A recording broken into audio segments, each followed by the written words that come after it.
जादुई झील का सफर। एक दफा का जिक्र है कि एक खूबसूरत जंगल में एक छोटा सा बंदर रहता था जिसका नाम मोनो था।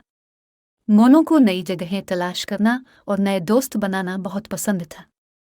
एक दिन मोनो ने सुना कि जंगल के दूसरे किनारे पर एक जादुई झील है जिसकी कहानियां सब जानवर सुनाते थे।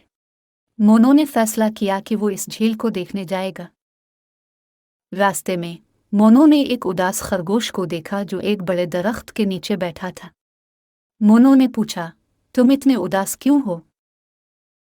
खरगोश ने बताया कि इसका पसंदीदा गाजर का बाग एक बड़े पत्थर के नीचे दब गया है और वो इसे हटा नहीं सकता। मोनो ने खरगोश के साथ मिलकर जोर लगाया और बड़ी मेहनत से पत्थर को हटा दिया। खरगोश बहुत खुश हुआ और उसने मोनो का शुक्रिया अदा किया। फिर खरगोश ने मोनो से कहा, मैं तुम्हारे साथ झील देखने चलूंगा।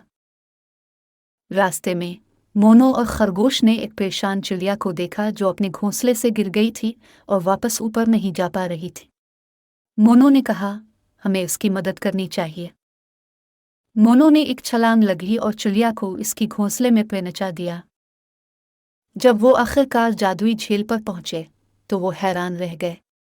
झील का पानी गहरे नीले रंग का चमकदार था और उसके किनारे खूबसूरत फूलों से भरे हुए थे। मोनो और खरगोश ने खूब मजा किया और झील के पास खेलते रहे। मोनो की जादुई झील की तलाश ने न सिर्फ उसे नए दोस्त दिए बल्कि जंगल के सब जानवरों को दोस्ती और मदद का पैगाम भी दिया। मेहनत और दोस्तों की मदद से कुछ भी मुमकिन है।